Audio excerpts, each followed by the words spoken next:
बेआईन बाली उत्तोलन को विरोध 7टी ट्रैक्टर अटकाइले ग्रामवासी। एसटीवी न्यूज ओडिशा 24 रे आपनकु स्वागत।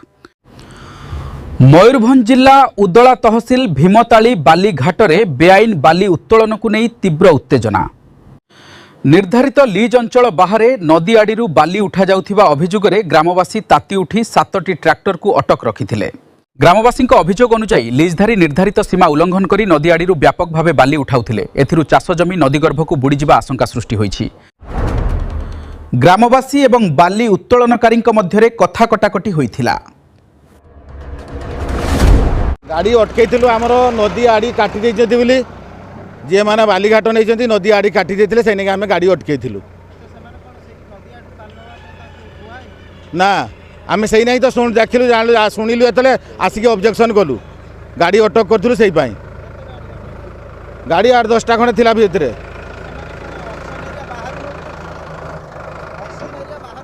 हाँ ना ना ना ऑक्शन ऑक्शन एरिया बाहर बाली उठाउले